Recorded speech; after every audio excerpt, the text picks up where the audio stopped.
Ini takwil mimpinya. Yang dari Malaysia.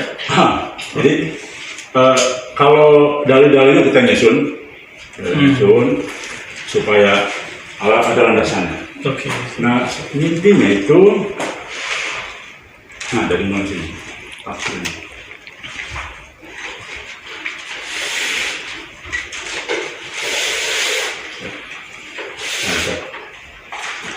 Nah ini dari halaman Takwil. takwil. Semua mimpi. Takwil. Silakan juga Ustaz diuji takwilnya, sudah. Baik. Kalau Ustaz memahami. Nah, makasih nih Pak. judulnya Ini. Intelijen Langit. Oh, keren. Ini judulnya judul kayak. Masya Allah. Jadi saya sangat bersyukur Ustaz bicara itu. Karena gini, sebetulnya Ustaz itu sudah sering kami share di grup. Di grup itu ada 51 sekarang. Saya gini Pak Diki. Ya. Jika Baikuni mencocok logi, tapi ada yang cocok. Ada. Dan dia emang termasuk bagus lah ya. Ya. Dia buat visualisasi bagus. Teman-teman Gaza, Pak Diki dan teman-teman bagus juga membuat takbir mimpi, isi mimpi. Tapi kalau ilmu saya, ilmu metodologi mimpi Pak. Jadi dengan metodologi mimpi nanti kita bisa ngecek ini mimpinya sahih atau tidak sahih. Jadi saya nggak melihat dari frekuensi orang bermimpi. Dan ternyata orang yang semasa dengan Imam Bukhari, Imam Tirmizi, dan namanya juga Tirmizi, tapi bukan Tirmizi Abu Isa, namanya Al-Hakim Tirmizi. Itu mewarisin kitab ini buat kita. Kitab ini untuk akhir zaman. Khatmul Awliya, khatam para wali. Karena otomatis Al-Mahdi pasti khatam awliya. Karena dia pasti penutup para wali, puncak para wali. Dan di sini sudah dikasih penciriannya. Ini baru contoh beberapa, belum lagi kitab Ibn Arabi. Ibn Arabi penciriannya lebih lengkap lagi. Tapi yang ini yang paling dekat dengan hadis. Karena basic saya hadis. Kalau Bapak bisa membaca, nanti silakan difoto ini. Ini ada pencirian zahir, ada 7. Ada pencirian batin. Batin di sinilah kemudian ketemu metodologi mimpinya. Jadi bukan saya, mohon maaf, kita kan boleh saja berbeda. Sama-sama kita kan lagi menyongsong kemunculan Al-Mahdi. Semua sedang menyongsong. Semua sedang menyongsong. Dunia udah kacau begini, pasti ada juru selamat. Setiap hari itu saya dengerin Mesiah versi Kristen, versi Hindu, versi Yahudi, yang in English itu, dan ada juga beberapa yang bahasa Arab. Itu saya penasaran konsep mereka apa. Ternyata mereka juga menunggu. Saya ketemu orang Bali, mualaf, dia bilang, Brahmana kami lagi nunggu juga. Semua orang menunggu. Ketemu orang kebatinan di Jawa, dia bilang kami lagi nunggu Ratu Ada sama semua. Jadi kalau ada orang nggak nunggu, itu orang nggak punya visi. Maka saya apresiasi antum ikut menunggu itu, tapi jangan gegabah gitu. Saya juga takut gegabah karena saya pernah gegabah. Kalau di sini disebutin, mimpi itu masuk ke dalam salah satu pencirian saja. Jadi ada pencirian zahir, ada pencirian batin. Zahir itu bukan kalau di hadis. Jadi ada versi riwayat muhaddisin. Ahli hadis kan empirik. Maka dia berbicara jidat, hidung, muka, muhaddis. Tapi ada al-muhaddatsun. Dia ahli hadis tapi dia diberi ilham. Dia diberi ilham menjelaskan hadis-hadis itu. Ini kan sharing aja ya. Karena antum sudah cerita, ya saya cerita versi saya. Ini satu. Alamat aulia secara zahir. Ini umum, semua wali dapat ini, ada 7. Satu, kalau kita pandang dia, kita ingat Allah. Kita visualkan wajah dia, kita ingat Allah. Rasulullah udah nggak lebih. Itu dalilnya ada di hadis Mu'aim. Man idza dzukirallah, man idza ru'u dzukirallah. Kalau engkau pandang dia, visualkan dia, maka engkau merasa terbawa kepada Allah. Itu satu. Jadi obsesi kita hilang. Yang kedua, ada Sultanul Haq. Jadi dia punya kekuatan batin yang luar biasa. Sultanul Haq namanya. Yang ketiga, punya firasat. Ini kan rata-rata nih, rata wali semua nih. Wali Indonesia, wali Jawa, wali Pakistan, wali Arab, Yaman, sama semua. Yang keempat, al-ilham. ilham ini nggak mesti mimpi. Saya tiap hari Pak dapat ilham. Saya nggak. Setiap kali saya zikir saya dapat kalam. Tapi saya nggak tulis dan saya nggak sebar. Kalau saya hitung lebih tebal dari itu. Karena saya tahu saya bukan Al-Mahdi. Dan saya khawatir saya bukan waliullah. Jangan-jangan saya wali syaitan. Gitu. Saya menuduh diri saya setiap hari saya nggak benar. Gitu ya. Dan yang kelima, kalau ada orang nyakitin dia, maka Allah turun tangan menghancurkan mereka cepat ataupun lambat. Nah, yang ketujuh, ini yang paling penting. Doanya mustajab, lalu ada tanda-tandanya. Tandanya baik rahmat, dan yang paling penting di ujung, muhadatsah Khidriyah, bisa berdialog dengan Nabi Khidir. Loh, Nabi Khidir masih hidup loh.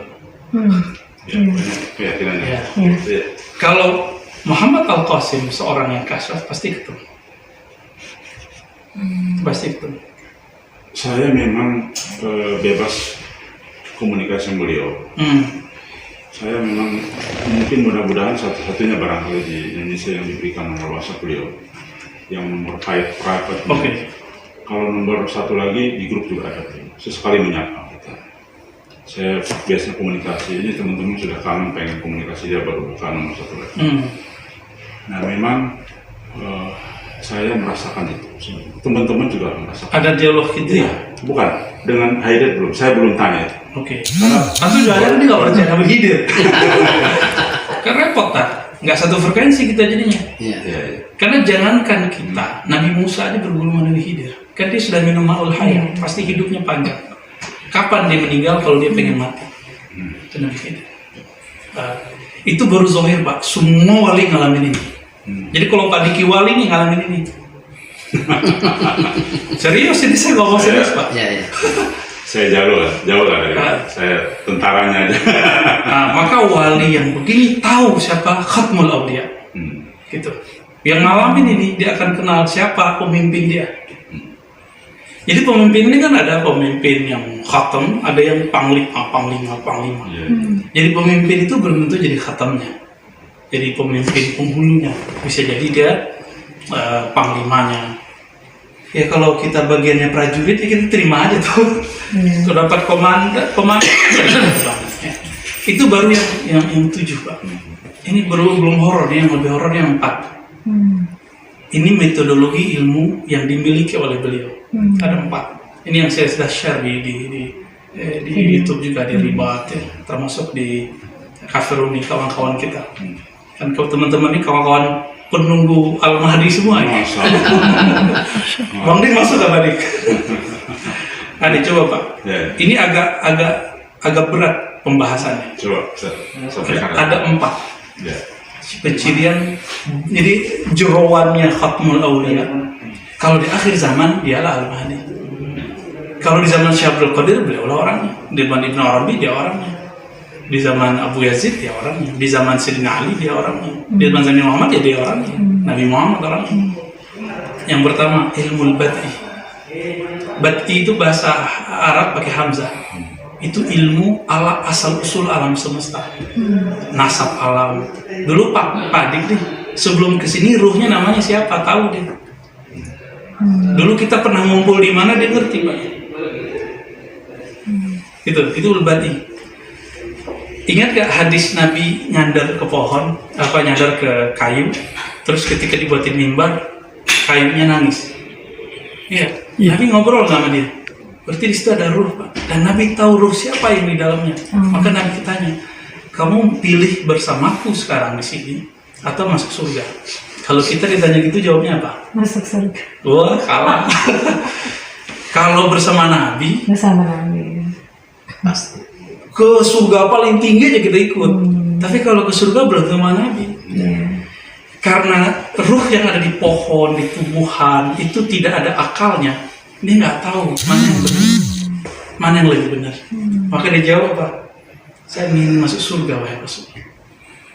Langsung dipegang gitu, udah diem deh. Nabi mau buang air kecil Pak. Kadang Nabi kan buang air kecil berdiri, kadang jongkok. Tapi ini lagi di kampung, perkampungan.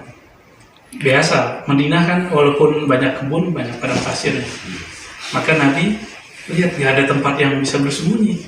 Beliau panggillah pohon kurma yang tadinya misah. Wahai kurma, mendekatlah kalian. Kenapa? Nabi mengerti nasab apa spirit yang ada dalam. Yang dulu disebut oleh Imam Abdul Qadir Jilani, disebut dengan ar-ruh al-hayawani an-nabati. Situ ada bati. Nabi tahu ruh nabati di dalamnya, itu ilmu bati. Kalau nggak begini, berarti dia bukan Mahdi. Karena dia mewarisin itu dari Nabi. Jadi nasab kita, nasab rohani, kita ini kan ditiupkan oleh Allah. Sedangkan tubuh kita dicipta. Itu ada nasabnya semua, Pak. Itu ilmu badi, pencipta amal semesta. Sebelum ini ada manusia nggak sebelum kita? Dia ngerti semua tuh. Itu satu ya. Saya menyebutnya ilmu nasab alam semesta. Ilmu nasab alam semesta. Kira-kira gimana, Bu? Berlaku sesudah menjadi imam atau sebelum menjadi imam? Dari sebelum. Dari sebelum. Jadi Al-Mahdi itu seperti Nabi.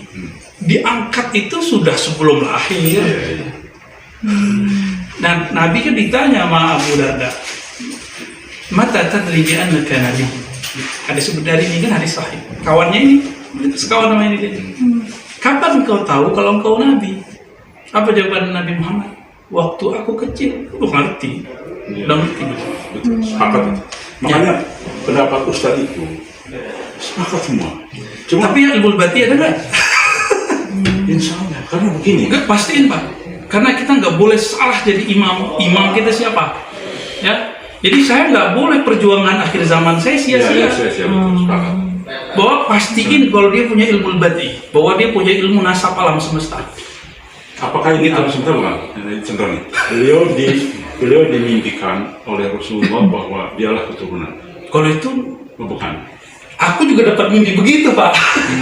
Aku boleh Mimpi tanya. mirip begitu. Aku boleh bertanya. Iya, nggak balik. Kalau Buya istirahat. Bapak nama sih Saya di Chandra. yang namanya siapa? Wah, Laki atau perempuan? Pasti nggak. maksudnya Yang namanya lakinya atau perempuan? Bapak atau ibu? ibu kayaknya. Kayaknya. Iya kayaknya. Ibu yang lebih dominan. Pastinya ibu atau ayah? Ya sudah. Insya Allah. Nama tuburunya siapa? Bapak. Ya, saya ke Baginda Rasulullah. Enggak. Ibu dihembuskan dulu. Sebelum 40 hari sudah ada. Itu ada namanya. Bapak sudah dikasih nama sama Muhammad Qasim. Belum. Nah, itu bagian dari ilmu bati Pak. Namanya serem amat. Ya, sawan. Iya, itu penting. Itu penting. Itu yang disebut ilmu bati. Salah satunya. Jadi maksudnya Dan itu gak dibuat-buat. saya Muhammad Qasim yang memberitahu. Nanti dikubur Bapak tidak dipanggil Diki. Iya. Maksudnya kalau memang betul beliau itu dapat petunjuk, beliau pasti tahu nama rohani kita. Semua alam semesta, bukan hanya tubuh kita ini, bahkan benda-benda ini dia tahu semua. Nah, beliau itu di dalam mimpinya banyak hal yang memang menurut saya ada hal yang unik. Pertama, beliau tahu tingkat spiritual para nabi dan para rasul. Ada yang Kalau itu aku juga tahu Pak. Saya tahu makomnya nabi itu di mana Pak. Makanya kita nggak mungkin sampai ke sono. Nggak mungkin sholat kita ini ada yang sampai sono. Kalau itu hampir setiap hari saya diberi. Makanya saya berani ngomong tentang Al-Mahdi sekarang.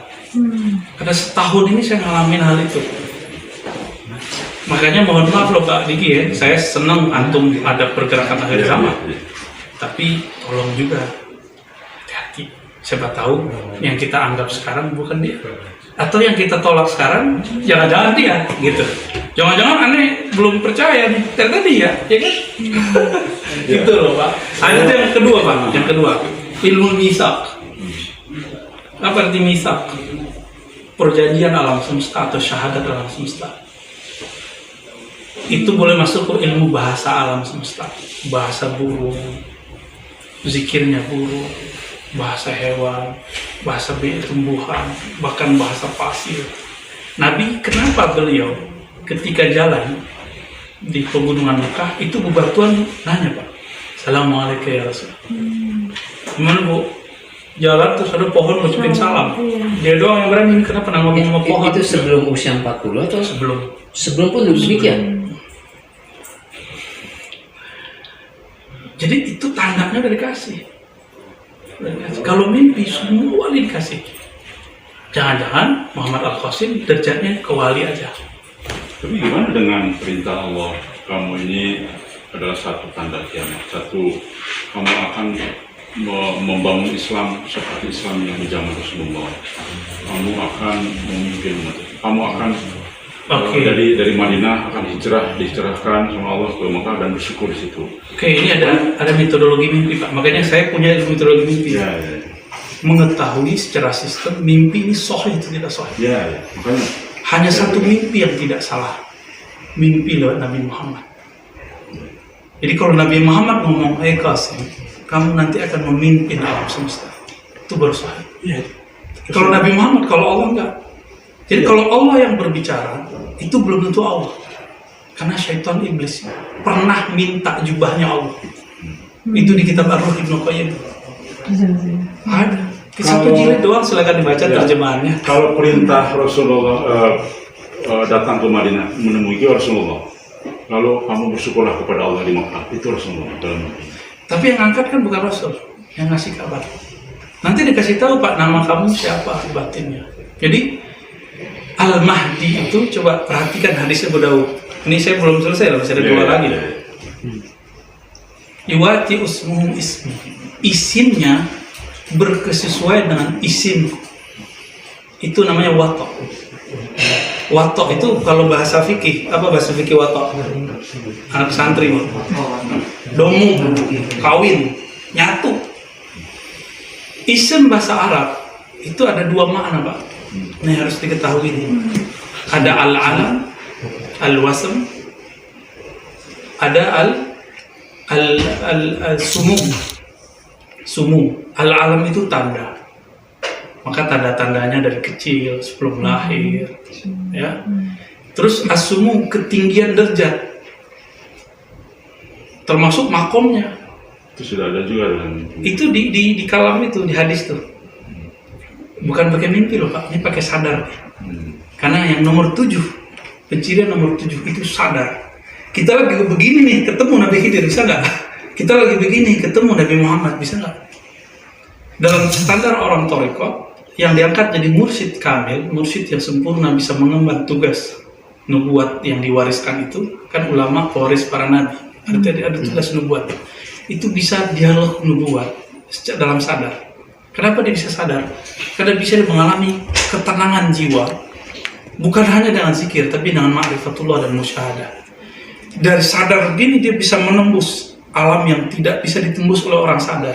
Di saat itulah posisinya lebih halus daripada orang mimpi. Jadi dia bisa menembus alam sana, di mana Nabi sekarang berada. Itu tidak hanya ketika mimpi, ketika sadar begini.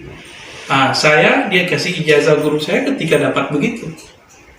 Nah, bagaimana ketika dikaitkan dengan hadis Rasulullah SAW yang begitu banyak bahwa setelah wafat tidak lagi petunjuk kecuali dalam mimpi?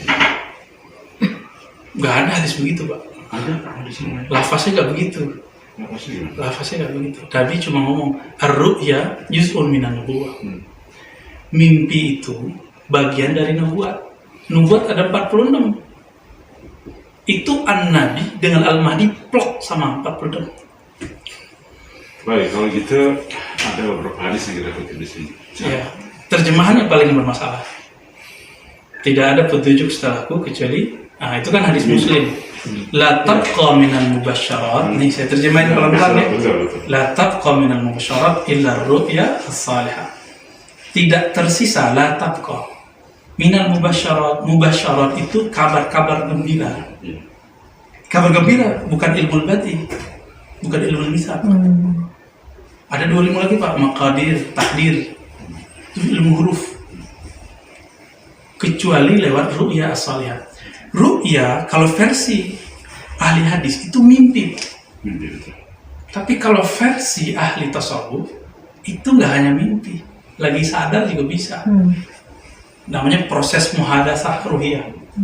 Itulah yang disebut dalam hadis al-ihsan an ta'budallah ka'annaka tarah Dia sampai nggak ke makom itu. Sehingga dia berkalam-kalam ke Nabi, ke Allah, itu kan pasti adalah Nabi, nggak mungkin. Qul in kuntum tuhibbunallah fattabi'un. Jadi terjemahannya yang harus dibenerin. Nah, kita kan sama-sama mencari, sama-sama menunggu. Saya juga lagi menunggu kok. Sama-sama menunggu kita. Namun harus super hati-hati. Maka saya bolak-balik baca kitab, lalu kemudian kita minta istikharah kepada Allah, kita kunjungi para ulama. Nggak berani saya cocok logi, pasti nggak berani. Nah, bagaimana dengan ini, Ustaz? Begitu banyak di hampir seluruh dunia memimpikan Said Muhammad Qasim, bahwa Muhammad Qasim itu omongannya benar. Oke. Itu Kalau itu kan terjadi pada syekh-syekh yang lain. Kalau di teman Rumi di sini kan punya idola, Syekh Hisham Kebani, Syekh Nazim. Itu mengimpikan beliau di mana-mana. Saya mengidolakan Habib Umar. Itu orang di mana-mana, jutaan orang mimpi beliau, bahkan non-muslim. Tapi mimpi isinya beliau benar, Imam Mahdi panjang juga. Nah itu jebakan.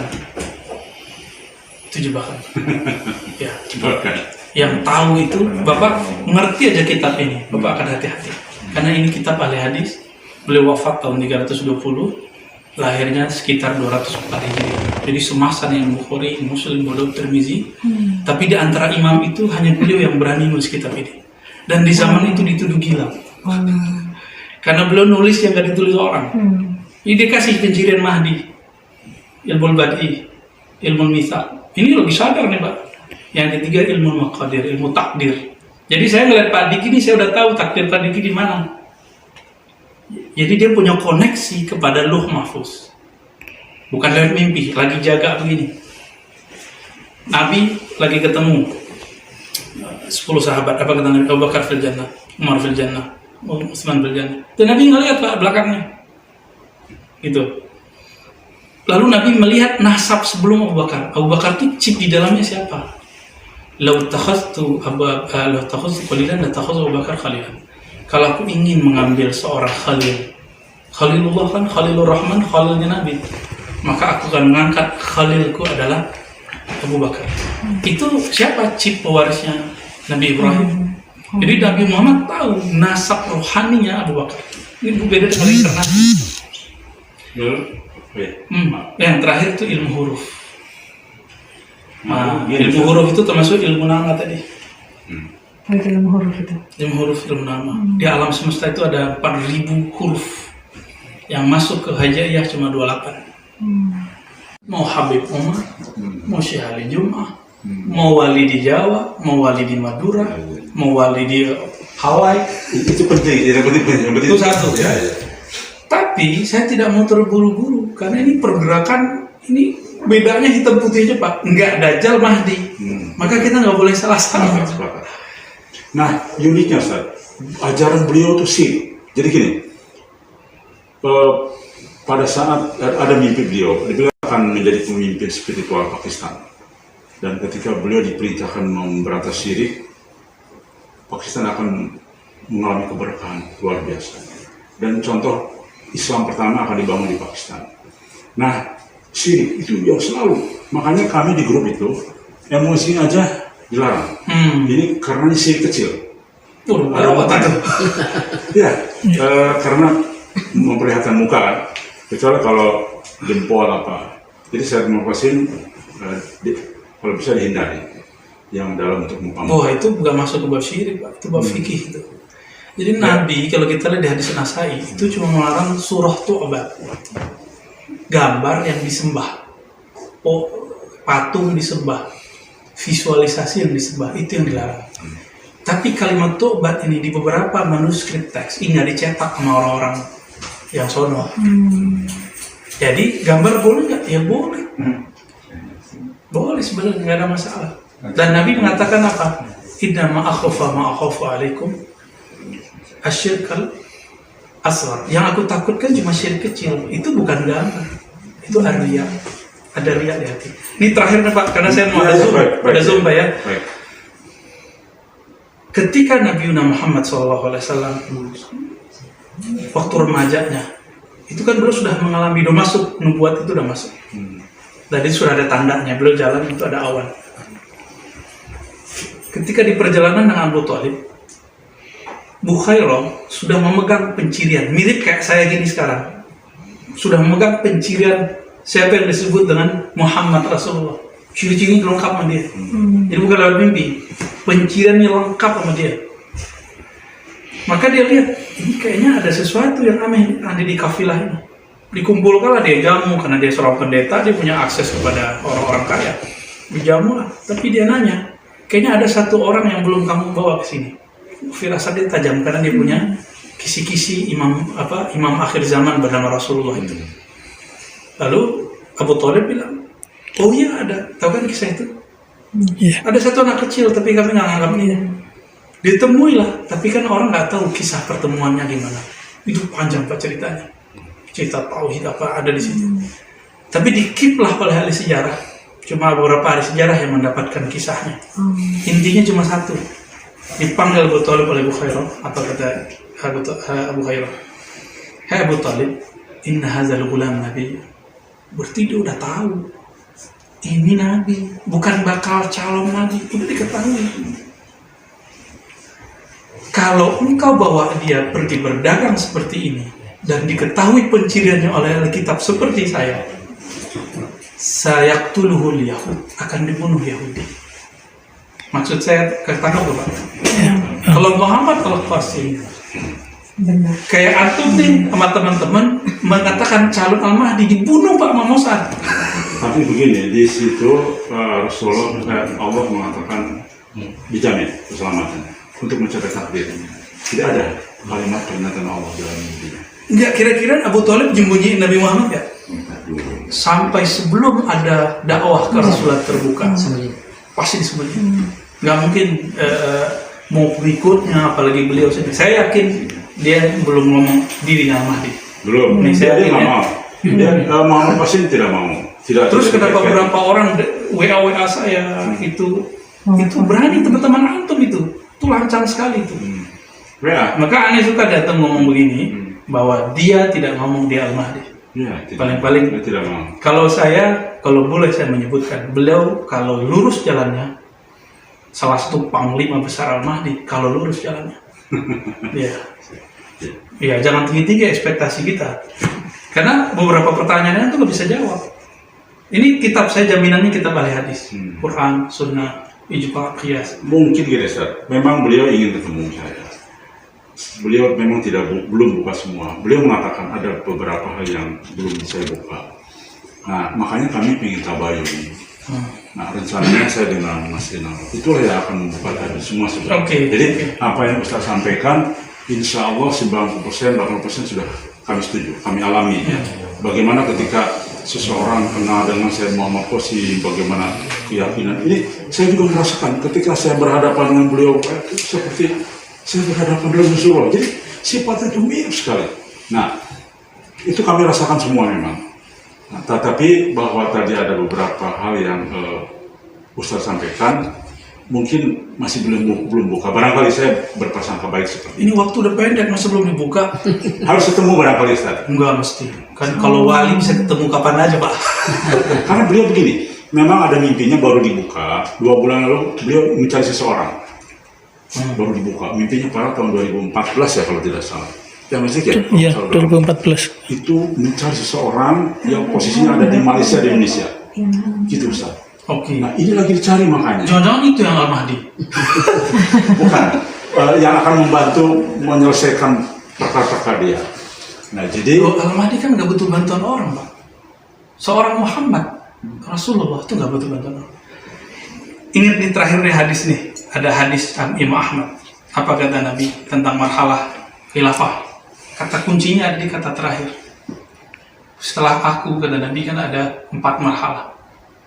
Mulkan khilafah Rasyidi, mulkan adhan, mulkan jabbaran. Yang terakhir bukan mulkan, khilafah ala minhajin nubuwah. Khilafah yang kurikulumnya, metodologisnya persis seperti metodologi Nabi. Nabi gimana diangkatnya? Nabi nggak butuh orang.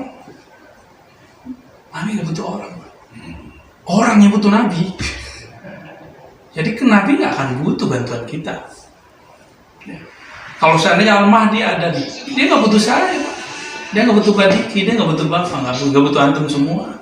kalau saya Muhammad Qasim mengatakan sebarkan mimpi saya, dan orang-orang yang bersama-sama menceritakan mimpi akan tertulis dalam tinta kertas emas yang Rasulullah pegang terus. Itu. Jadi hanya menyebarkan mimpi, sebarkan mimpi. Itu aja tugasnya. Makanya beliau jangan kaitkan saya dengan Imam Mahdi, jangan walaupun. Nah, itu penting tuh. Iya. Ya. Cuma kalau Imam Mahdi dia tahu Pak Imam Mahdi dari kecil. Dia sudah tahu, sebetulnya saya tidak tahu. Kenapa sudah tahu? Kami kan beliau ada di grup nih. Kami bicara Imam Mahdi, beliau tidak pernah marah. Karena tahu, tapi jangan di dalam menyebarkan mimpi. Kalau di hadis itu ada Mahdi, ada Mahdiyin. Hmm.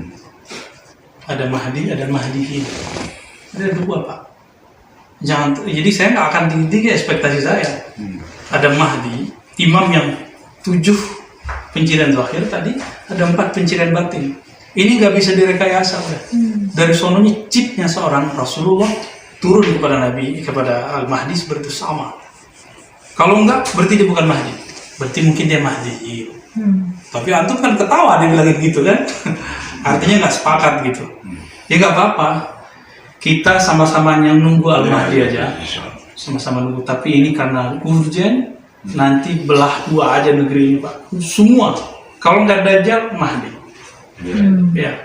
Kalau kita nggak ketemu imam sama, mungkin nanti kita perang. Tapi kalau kita ketemu imam sama, nanti kita akan bareng-bareng. Amin, Serius? amin, Ini ngomong amin, serius. Ya, ini ngomong kontak. Betul. Karena kitab-kitab yang kita baca, isyarat-isyarat ilahiyah, termasuk mimpi. Saya secara batin, saya kasih tahu antum, saya sudah mimpi ketemu Al-Mahdi dan Dajjal. Ada berapa? Dan sudah lihat matanya. Matanya Al-Mahdi saya sudah lihat. Jadi nggak akan, dan itu nggak mirip, mohon maaf, dengan Al-Qasim. Iya. Nggak apa-apa. Jidatnya doang yang mirip, sama-sama lebar. Tapi matanya beda. Itu Dajjal nggak berani natap sama sekali matanya Al-Mahdi. Itu kan ada cerita mimpi gitu kan. Saya mengkeep mimpi ini karena mimpi-mimpi saya banyak. Dan saya tidak mau menyebarkan mimpi-mimpi ini. Ya, bahaya kalau kita sebar mimpi, nanti orang yang menyembah aneh lagi kan. Kira-kira gitu Pak Diki. Baik. Kalau saya ngomongnya begini, santai aja. Justru bagus. Biasa, luar biasa. Ini Ini ya, foto buku yang tadi. Boleh, Pak. Halaman yang tadi. Halaman 7 dan 4. Dari bukunya. saya, kami itu justru perlu banyak masukan. Ustaz. Iya, iya. Perlu banyak masukan karena kami ini, saya juga bukan ustaz, saya juga S2-nya bidang ekonomi saya. Nah itu dia.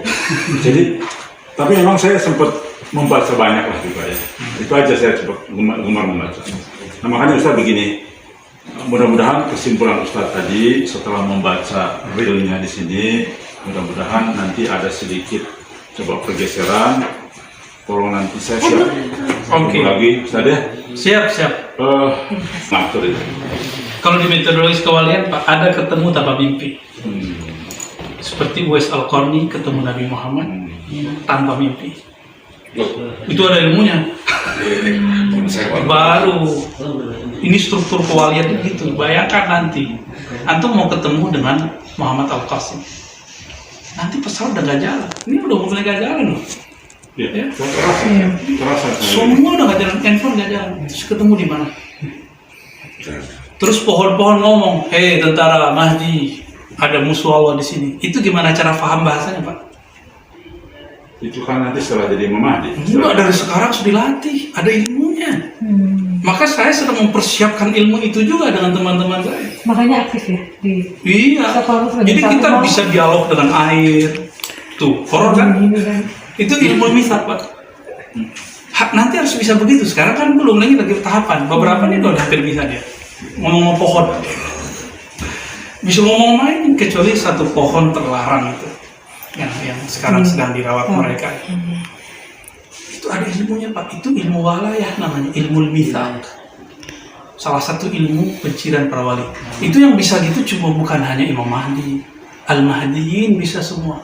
Dan jumlahnya yang inti-inti 124.000 seperti jumlah para nabi. 313 tentara besarnya itu panglima pangkat 4 semua tuh. 313.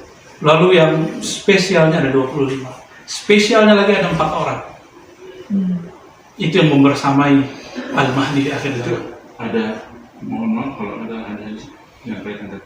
Itu ngambilnya ke Quran aja sama hadis. Ulama pewaris para nabi. Nabi ada berapa? 124.000. Iya. Maka jumlah para wali akhir zaman 124.000, nabi-nabi besar, wali-wali besar. Dan itu kita udah persiapkan juga sekarang ke arah sana. Nanti kalau udah klik ketemu. Jadi ketika ada seorang sahabat ketemu dengan tabi'in, Salman Al-Farisi ketemu dengan Abu Dzar, Budara, Hanzalah semua, itu mereka ngomong apa? Jadi ketika ketemu tuh langsung nyapa nama. Nama rohani. Iya, kebetulan nama dia sama nama rohani sama. Kok ente tahu nama saya? Jawabannya apa? Arafat ruhi ruham. Dulu ruhku sudah kenal ruham. Kita udah ketemuan di sono, sekarang cuma reuni doang. Pasti ketemu Pak wali-wali dengan Al-Qasim. Qasim ketemu juga dengan wali. Dan pintunya cuma satu. Fattabi'uni, ikutin jalan kenabian. Hanya jalur. Maka mimpi kalau tidak lewat Nabi, mimpinya bisa ditolak hatta ketemu Allah. Gitu. Jadi ilmu itu udah turun belum? Bisa ngobrol sama siapa? Kalau kan ntar kita ditebas sama Yahudi, langsung mati. Dia di mana-mana nih. Buya, barusan saya ngomong ini, nggak bisa ternyata plastik.